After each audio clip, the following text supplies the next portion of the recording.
Kadang hidup terasa kayak dikejar-kejar ya, bangun tidur buru-buru, kerja serasa lomba.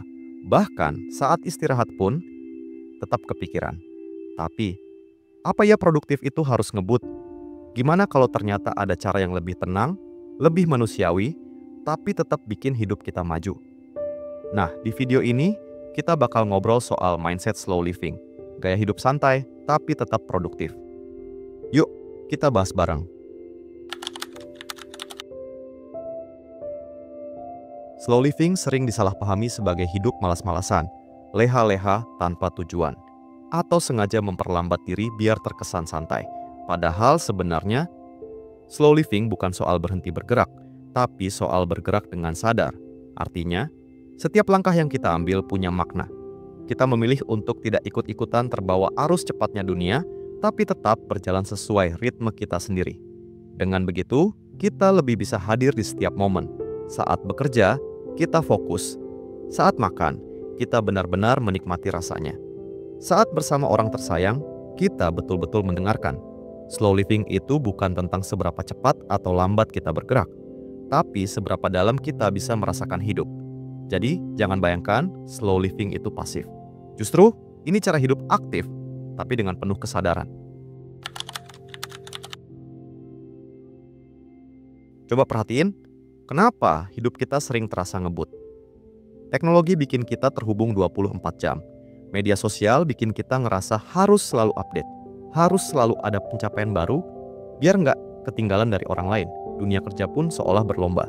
Siapa yang paling cepat, dia yang dianggap paling sukses. Akhirnya, kita terbiasa hidup dengan ritme terburu-buru. Tapi, kalau dipikir-pikir, siapa sih sebenarnya yang kita kejar? Apakah benar-benar orang lain? Atau standar yang kita pasang sendiri karena takut dianggap tertinggal? Lucunya, semakin cepat kita berlari, kadang makin jauh juga kita dari rasa damai. Hidup cepat memang bikin kita terlihat sibuk, tapi apakah benar bikin kita bahagia? Atau justru bikin kita lelah tanpa arah? Nah, slow living hadir sebagai cara untuk melawan ritme gila-gilaan ini.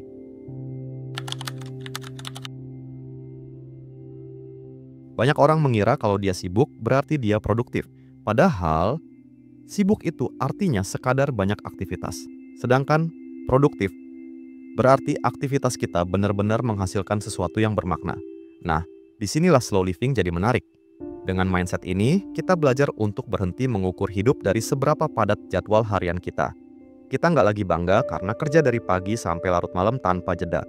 Tapi mulai bangga kalau bisa fokus menyelesaikan hal yang penting. Dengan slow living, kita justru lebih jernih memilih mana pekerjaan yang harus diprioritaskan, mana yang bisa ditunda, dan mana yang sebaiknya dilepas saja. Karena kadang, sibuk itu cuma ilusi. Capek iya, hasilnya belum tentu sebanding. Jadi lebih baik bergerak dengan santai tapi jelas arah dan tujuannya, daripada sekadar jalan cepat tapi nggak tahu mau kemana. Kita hidup di zaman dimana semua serba instan. Pesan makanan, tinggal klik, cari informasi, cukup tanya Google. Bahkan hiburan pun nggak ada habisnya. Tanpa sadar, pola ini bikin kita kehilangan kemampuan menikmati proses. Kita maunya hasil cepat. Kalau bisa, sekarang juga. Nah, slow living justru ngajarin kita seni menikmati perjalanan. Misalnya, minum kopi. Bukan sekadar teguk habis biar melek, tapi benar-benar menghargai aroma, rasa, dan momen heningnya. Atau sekadar ngobrol sama teman, tanpa sibuk ngintip layar HP. Atau berjalan kaki, sambil sadar betul bahwa kita lagi melangkah, bukan sekadar buru-buru, sampai tujuan. Ketika kita belajar menikmati proses, hidup jadi lebih penuh. Dan anehnya, produktivitas kita justru meningkat. Karena pikiran yang tenang, energi yang terisi ulang, akan bikin kita lebih fokus saat bekerja. Jadi ingat, proses itu bukan penghambat, tapi sumber kekuatan.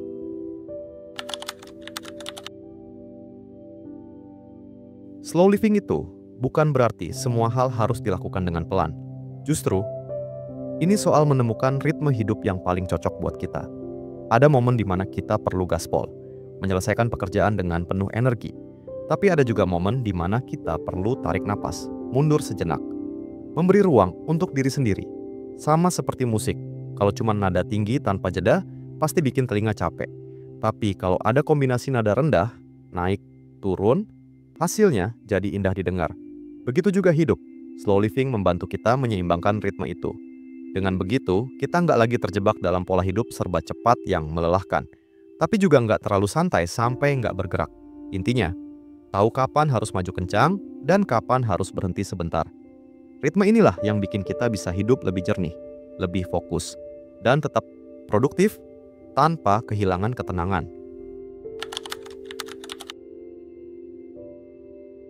Salah satu prinsip utama slow living adalah menyadari bahwa kita nggak bisa ngerjain semuanya sekaligus. Kalau kita terus maksa, ujung-ujungnya capek sendiri. Hasil pun nggak maksimal. Slow living ngajarin kita memilih prioritas. Apa yang benar-benar penting? Mana yang paling berdampak? Ketika kita sudah bisa menentukan prioritas, hidup terasa lebih ringan. Energi yang tadinya kebuang untuk hal-hal kecil, bisa kita alihkan ke hal yang lebih bermakna. Bukan berarti kita jadi malas ngurus detail, tapi kita jadi lebih bijak mengatur tenaga. Dengan cara ini, kita tetap produktif, tapi nggak merasa terbebani. Jadi slow living itu bukan mengurangi kerjaan, melainkan mengurangi kerjaan yang nggak penting.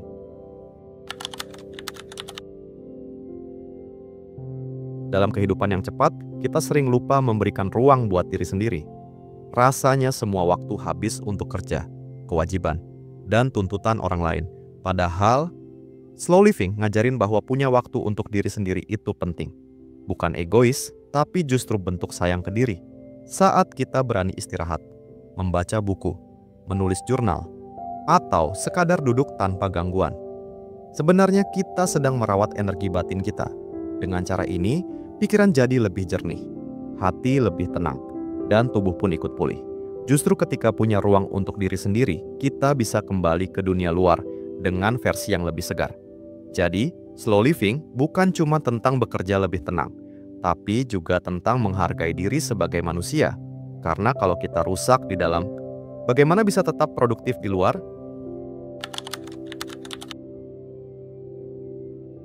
Apa yang kita cari sebenarnya dari hidup yang serba cepat? Seringkali jawabannya, ingin sukses, ingin puas, ingin bahagia. Tapi ironisnya, semakin cepat kita lari, kadang semakin jauh dari rasa itu. Slow living menawarkan sesuatu yang berbeda, keseimbangan. Hidup jadi lebih teratur, kerjaan selesai dengan baik, tapi hati tetap tenang. Ada waktu buat fokus kerja, ada waktu buat main dengan orang tersayang, ada waktu juga buat benar-benar istirahat. Hasilnya, kita nggak cuma produktif di pekerjaan, tapi juga produktif dalam hal lain. Menjaga hubungan, kesehatan, bahkan kebahagiaan. Inilah yang bikin slow living terasa masuk akal. Karena apa gunanya sukses besar kalau badan sakit dan hati kosong? Dengan keseimbangan, kita bisa punya keduanya, pencapaian dan ketenangan jiwa.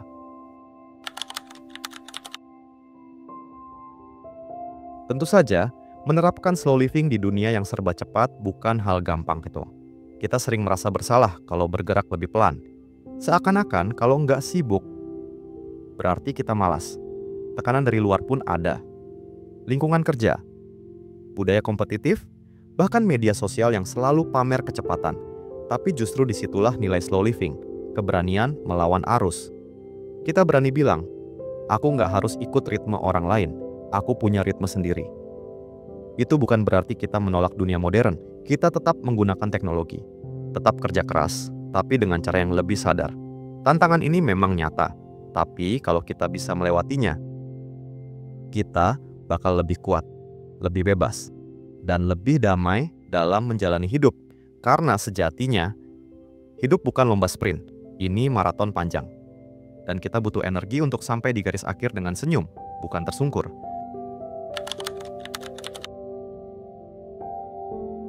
Jadi, slow living bukan berarti kita berhenti mengejar mimpi atau menunda-nunda tujuan. Justru, ini tentang cara kita memilih ritme hidup yang lebih sehat dan lebih sesuai dengan diri sendiri. Kita tetap bisa produktif, tetap bisa meraih pencapaian, tapi tanpa harus mengorbankan ketenangan batin. Hidup dengan slow living artinya kita sadar, hadir, dan lebih menghargai perjalanan.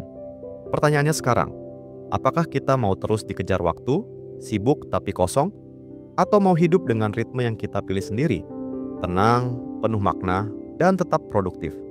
Pilihan itu ada di tangan kita masing-masing. Dan mungkin sekarang adalah waktu yang tepat untuk mulai memperlambat langkah, supaya kita bisa benar-benar menikmati hidup.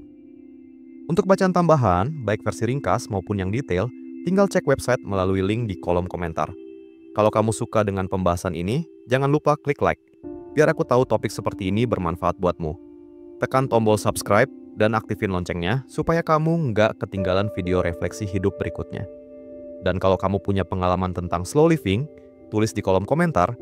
Aku pengen banget baca cerita kamu.